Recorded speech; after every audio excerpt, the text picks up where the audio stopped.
SSC পরীক্ষার্থীরা এই প্রশ্নটা দেখো, 25 বেজ লগ 5 এ পাশে প্লাস √5 বেজ 5 এর মান কত? তোমরা যদি এটা হাতে কলমে করতে চাও অনেক সময় লাগে, কিন্তু যদি ক্যালকুলেটর দিয়ে করতে চাও দেখবা যে অনেক কম সময় লাগবে। তো জাস্ট এই ধরনের ম্যাথগুলো, এই যে লগ আছে এই লগে জাস্ট ইনপুট দিলেই সে দ্রুত ক্যালকুলেটর জাস্ট 1 সেকেন্ডের মধ্যে সে আউটপুট দিয়ে দিবে।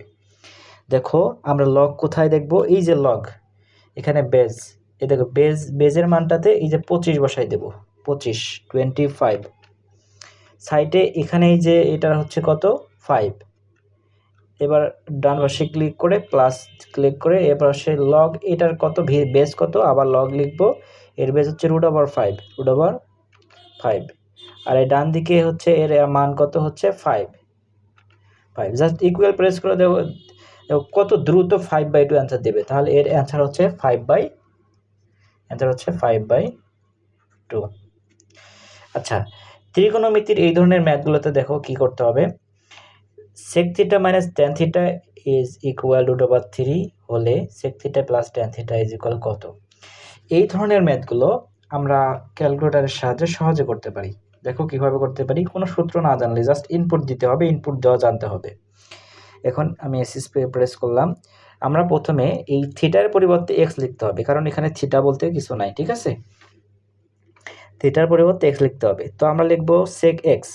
এখন দেখো একটা বিষয়, sec x কিন্তু এই দিয়ে হচ্ছে ক্যালকুলেটর দিয়ে ইনপুট দেওয়া যায় না, এর জন্য আমাকে লিখতে হবে 1/cos x। তো এটাকে লিখতে গেলে এরকম লিখতে হবে ব্র্যাকেট 1/cos আর x লিখতে হবে এই যে আমাদের x আলফা দিয়ে, এখানে আমরা x লিখব, x দিয়ে ব্র্যাকেট ক্লোজ করে দেব।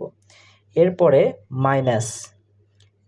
মাইনাস এটা ব্র্যাকেট ক্লোজ করে দেব, দিয়ে মাইনাস করে দেব মাইনাস tan θ, এই যে tan কিন্তু আছে, tan x আলফা এই যে x, এই যে x বাটন দেখো গোলাপি কালারের, এবার ব্র্যাকেট ক্লোজ করে দেব। এটা ইজ ইকুয়াল কিভাবে দেব? এই যে আলফা দেখো, আলফা আর এই যে ইকুয়াল, এই যে এইখানে একই ঘাসফুল কালার আলফা ইকুয়াল, এই যে সলভ ইকুয়াল চাপ দিলেই ইকুয়াল লেখা উঠবে। এরপর হচ্ছে ইকুয়াল কত দেওয়া আছে √3। এখন আমাকে কি করতে হবে, থিটা এর মানটা প্রথমে বের করে নিতে হবে। এখন আমরা চাপবো হচ্ছে এই যে সলভে চাপবো, shift solve for x 0, x এর ভ্যালু 0 দেওয়া আছে, জাস্ট আমরা ইকুয়াল প্রেস করে দেব। এখন দেখো একটু ওয়েট করতে হবে, এই ক্ষেত্রে একটু ওয়েট করতে হবে। থিটা এর মান -30°, যেটাই আসুক না কেন আমরা জাস্ট কি করব, এই মানটা কিন্তু x এর মানে ভ্যালু হয়ে গেছে, ঠিক আছে, অ্যাসাইন হয়ে গেছে। এখন আমরা কি করব, just sec θ plus tan θ equal চাপবো। sec θ কিভাবে লেখা যায়? sec θ কে লেখা যায় 1/cos θ। আমরা এটাকে লিখব alpha x bracket close plus tan θ, tan theta এর মানটা আমরা আলফা x দিয়ে লিখব, জাস্ট ব্র্যাকেটস ক্লোজ করে দেব। এখন এটাকে জাস্ট ইকুয়াল প্রেস করব। ইকুয়াল প্রেস করলে দেখো কত আসবে, √3/3। আসলে এই অ্যান্সারে সাধারণত √3/3 এই জিনিসটা থাকে না।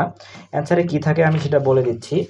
অ্যান্সারে আসলে এটা ক্যালকুলেটর সাধারণত √এর মানটা উপরে রাখে, কিন্তু এটাকে আমরা এভাবে লিখতে পারি √3 ইন্টু নিচে √3 ইন্টু √3, এটাকে বলা হয় 1/√3। তো আজকে যারা মনোযোগ সহকারে ক্লাসটা দেখেছো একটু প্র্যাকটিস করবা, তাহলে খুব সুন্দরভাবে পরীক্ষায় অ্যান্সার করতে পারবা। ধন্যবাদ।